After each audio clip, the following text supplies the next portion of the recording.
Hello student, welcome once again. प्यारे बच्चों, इस वाले वीडियो में हम लोग क्वेश्चन नंबर 4 सॉल्व करना सीखेंगे। एक्सरसाइज 4.3 का थोड़ा इंपॉर्टेंट क्वेश्चन है। जैसे आपने 1 2 3 बनाया है उसी तरीके से बनेगा, बस थोड़ा सा इसमें आपको एक्स्ट्रा दिमाग लगाना पड़ेगा। ठीक है, क्या दिमाग लगाना है वो भी हम लोग आगे समझेंगे। फिलहाल पहले तो अपन क्वेश्चन को रीड करते हैं। बोला क्या जा रहा है कि the taxi fare in a city is as follow, यानी कि एक शहर में जो टैक्सी का किराया है वो कुछ इस तरीके से है। पहला क्या है कि for the first kilometre the fair is ₹8 and for the subsequent distance it is ₹5 पर किलोमीटर। यानी कि क्या बोला जा रहा है कि जो टैक्सी का किराया है ना, अगर आप पहला किलोमीटर चलोगे, 1 किलोमीटर चलोगे तो आपको ₹8 देना पड़ेगा। अब उसके बाद आप और चलना चाहते हो तो आपको ये नहीं कि दूसरे किलोमीटर के लिए भी ₹8 और देना पड़ेगा, ऐसा नहीं है। अगर आप ज़्यादा चलना चाहते हो तो फिर बाद में आपको ₹5-5 के हिसाब से देना पड़ेगा। जैसे कि मान लो पहला किलोमीटर आपने चला, ₹8 लगा।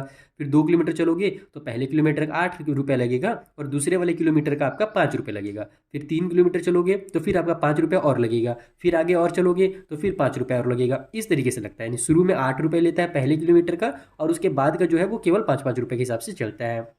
अब क्या करना है आपको कि taking the distance cover as x kilometre and total fare as ₹y, यानी आपको क्या करना है। यहाँ पर ये नहीं बताया गया कि टोटल उन्होंने कितना जो भी यहाँ पर मान लो जो भी ट्रैवल कर रहा है वो टोटल कितना डिस्टेंस कवर किया है, ये हमसे नहीं बताया। जैसे मैंने वो बताया ना कि अगर 3 चलते हो तो इतना लगेगा, 4 चलते हो तो इतना लगेगा, 5 चलते हो तो इतना लगेगा।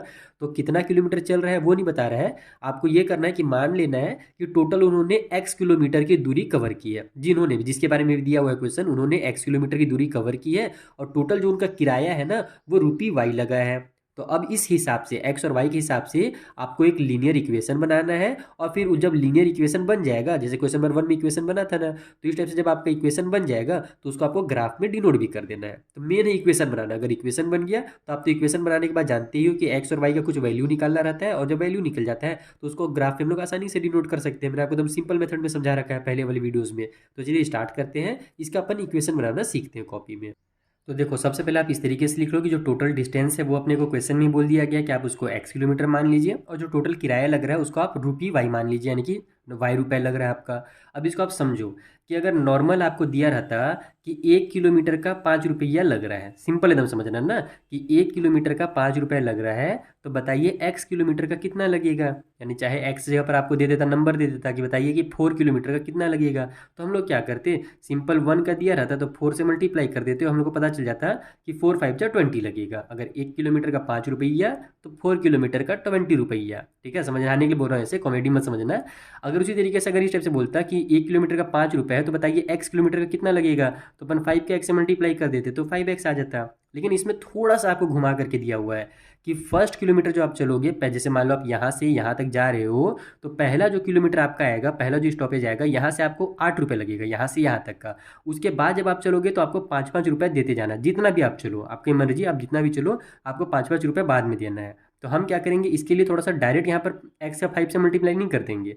हम लोग क्या करेंगे, इसको घुमा करके लिखेंगे। जैसे पहले वाले किलोमीटर के लिए ₹8 है, तो हमारा जो इक्वेशन बनेगा यहाँ पर पहले तो 8 बनेगा कि ₹8 लग रहा है। ठीक है, टोटल जो इस तरीके से आप इसको ऐसे भी लिख सकते हो कि जो हमारा टोटल फेयर है, देखो टोटल जो हम लोग यहाँ पर हम लोग लिख के आ रहे हैं वो समझ लो। हम लोग यहाँ पर टोटल फेयर के लिए इक्वेशन बना रहे हैं। तो टोटल फेयर जो हमारा लग रहा है, टोटल जो किराया लग रहा है वो कुछ इस तरीके से लगेगा कि पहले तो हमारा ₹8 लगेगा पहले किलोमीटर के लिए, उसके बाद फिर और उसमें ऐड होते जाएगा, प्लस होते जाएगा। x किलोमीटर हम लोग चल रहे हैं तो x में हम लोग, अब देखो 1 किलोमीटर तो चल ही चुके हैं, अगर डायरेक्ट यहाँ पर केवल x किलोमीटर रहता तो x मल्टीप्लाई 5 करते, लेकिन x में से हमने 1 किलोमीटर पहले डिस्टेंस कवर कर लिया, उसी का मैंने यहाँ पर ₹8 लिखा है। तो x में से आप 1 को पहले तो माइनस कर दो, क्योंकि हमने 1 किलोमीटर का यहाँ पर जो रेट है वो लिख लिया है। ठीक है, तो x में से 1 माइनस कर दिए। अब यहाँ पर हमारे पास ये जो डिस्टेंस बचा हुआ है उसके लिए कितना रुपए लग रहा है, तो ₹5 के हिसाब से लग रहा है, तो इसका मल्टीप्लाई कर दो 5 से। तो यहाँ पर मैं 5 लिख देता हूँ, बीच में कोई भी साइन नहीं है, यानी कि मल्टीप्लाई की साइन है, सिंपल। तो यहाँ पर 8 प्लस में x माइनस 1 मल्टीप्लाई 5, ये हमारा टोटल फेयर का बन गया इक्वेशन। फिर से इसको समझना ना आप। देखो, अगर हमारा सिंपल रहता, जैसे इसको मान लो x को थोड़ी देर के लिए 20 मान लो, कि आपका जो है वो किराया कितना लग रहा है, 20 किलोमीटर के लिए कितना किराया लगेगा ये समझना। पहले किलोमीटर के लिए आपका ₹8 लगेगा, और जो बच गया है ₹19, जो 19 किलोमीटर बच गया है उसका आपका लगेगा ₹5 के हिसाब से किराया। तो आप इसको क्या लिखोगे, 19 मल्टीप्लाई 5 लिखोगे। लेकिन यहाँ पर हम लोग 19 कर नहीं सकते हैं, क्योंकि हमारे पास तो वो x के फॉर्म में दिया हुआ है।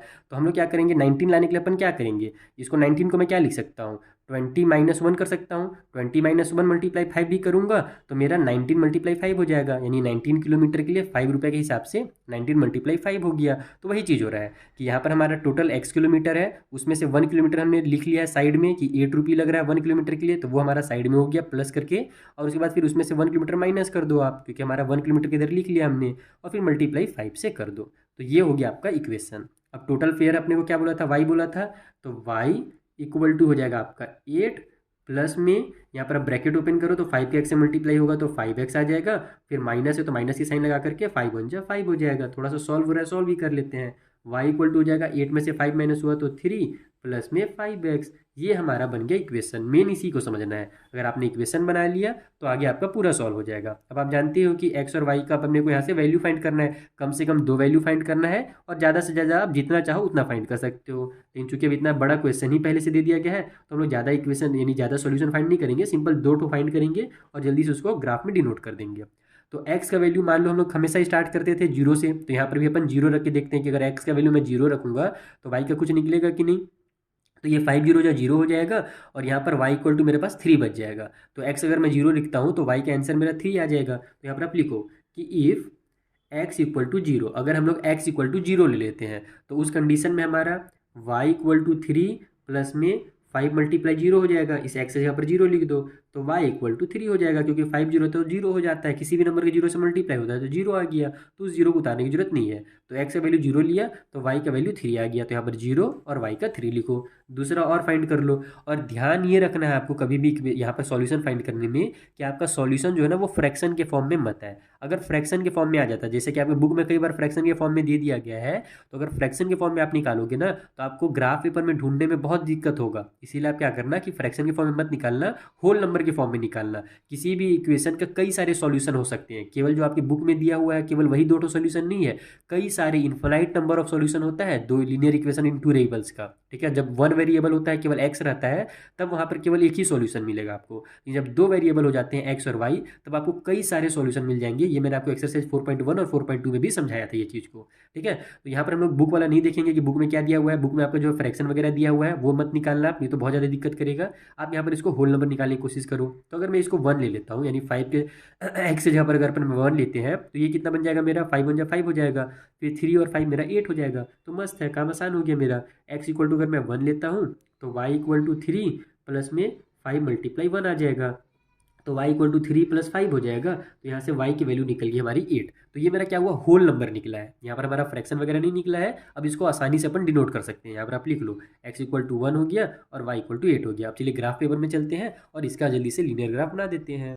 तो देखो यहाँ पर हमने ग्राफ में कुछ नंबरिंग कर ली है। हमने क्या देखा कि y का वैल्यू जो है वो मैक्सिमम 8 तक गया है, और दोनों प्लस में, हमारा x का वैल्यू प्लस में है और y का भी प्लस में है। तो सबसे पहले तो हम लोग x का माइनस वाला ज़्यादा नहीं बनाएंगे, केवल -1 -2 कर लेते हैं, और y का -1 -2 कर लो। इससे आपका पेज भी बचेगा और टाइम भी बचेगा। y में हमारा मैक्सिमम 8 तक गया है, तो मैंने ऊपर में जो हमारा प्लस y होता है उसमें मैंने यहाँ पर 9 तक लिख लिया है। ठीक है, उसी तरीके से हमारा x का जो है मैक्सिमम 1 तक गया है, लेकिन मैंने इधर 5 कर लिया ताकि हमारा थोड़ा सा अच्छा दिखे, नहीं तो केवल 1 तक करूँगा ना, छोटा सा करूँगा ना तो खराब दिखने लगेगा। बाकी अगर यहाँ पर ध्यान रखना, मैथ रटने की चीज़ नहीं, समझने की चीज़ है, एकदम दिमाग में इस चीज़ को फिट कर लो। यहाँ पर अगर आप सॉल्यूशन कुछ और निकालते हो तो ज़रूरी नहीं कि जैसे मैंने ग्राफ बनाया है वैसे ही आप बनाओ। अगर आपका -5 करके कुछ सॉल्यूशन आ जाए, मान ले थोड़ा देर के लिए कि आपका -5 आ गया है, एक्स की जगह पे -5 आया है, तो आप क्या करोगे कि एक्स का -5 तक बनाओगे। यहाँ पर मेरे पास इस टाइप से पेज था, इसीलिए मैंने ऐसे ड्रॉ किया है फाड़ करके, ताकि पेज भी मेरा बचे और टाइम भी बचे। बाकी अगर आपका एक्स में आप -5 इक्वेशन में अगर सॉल्यूशन निकाल लेते हो तो इधर आप -5 तक जाओगे। समझ में आ रहा है ना। तो कुछ भी कर सकते हो, जरूरी नहीं कि जो बुक में दिया रहे आपको वही करना है, जो मैं कराऊँ वही करना है, या जो आपके टीचर कराएं वही करना है, ये बिल्कुल भी जरूरी नहीं है। आप अपने मन से बनाओगे, कॉन्सेप्ट क्लियर होगा तो आप अपने मन से बनाने सीख जाओगे। अगर कॉन्सेप्ट क्लियर नहीं हुआ तो बस वही है कि जैसे शुरू में रट रहे थे आगे भी वैसे ही रटते रहोगे। तो रटना नहीं है, समझ करके बनाना है, कभी भी मैथ को मत रटना प्लीज़ एकदम। ठीक है, तो ये हमारा इस तरीके से बन गया, क्योंकि मैंने देखा कि मेरा इस टाइप से आ रहा है तो मैंने ग्राफ ऐसे बना लिया है। अब चलो जल्दी से डिनोट कर लेते हैं।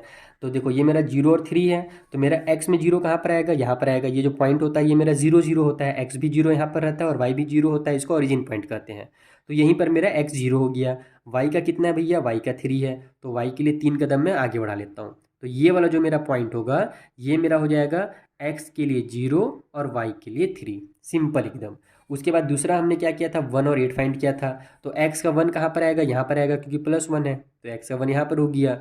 और फिर वाई के लिए 8 है, तो वाई के लिए 8 ऊपर में आएगा, जैसे कि मैंने ऊपर में पहले ही फाइंड कर लिया। तो ये वाली जो लाइन होगी नीचे से 1 के सिधाई में और इधर मेरा 8 के सिधाई में, तो ये जो मेरा पॉइंट होगा ये कहलाएगा 1 और 8। अब बस इसी को आप क्या करो, दोनों पॉइंट को ऐसे मिला करके नीचे ले जाओ। देखो एकदम एकदम अच्छे से एकदम दोनों लाइन को मिलाना, ये जो पॉइंट है ये वाला और ये जो मेरा नीचे वाला पॉइंट है, इन दोनों को आप मिलाओ तो आपका एकदम एग्जैक्ट लाइन बनेगा। ठीक है, थोड़ा सा ये तिरछा हो रहा है, हाँ अब सही जा रहा है।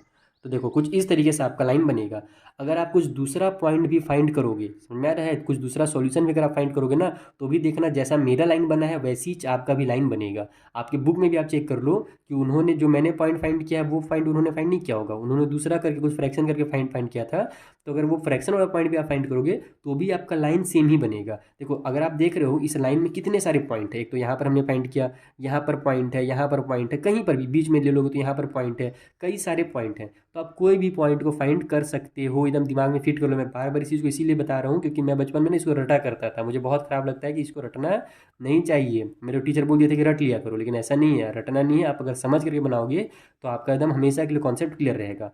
तो ये हमारा इस तरीके से लाइन हो गया। आप चाहो तो इसमें नाम भी लिख सकते हो कि ये जो लाइन है वो किस इक्वेशन का है। तो इक्वेशन क्या था मेरा, y इक्वल टू 3 प्लस में 5x। यहाँ पर मैं लिख देता हूँ कि y इक्वल टू 3 प्लस में 5x, ये मेरा इक्वेशन था, उसी का हमने ऐसे लाइन ड्रॉ किया है। तो यहाँ पर हमारा ये क्वेश्चन होता है पूरी तरीके से कंप्लीट। आई होप आपका बेसिक कॉन्सेप्ट एकदम अच्छे से क्लियर हो गया होगा और आप इसको अपने मन से अब अच्छे से बनाओगे। ठीक है, मिलते हैं हम लोग नेक्स्ट वीडियो में। यहाँ पर जो आगे के क्वेश्चंस हैं उनको ही मैं आपको इसी तरीके से एकदम सिंपल मेथड में बेसिक कॉन्सेप्ट के साथ समझा दूंगा।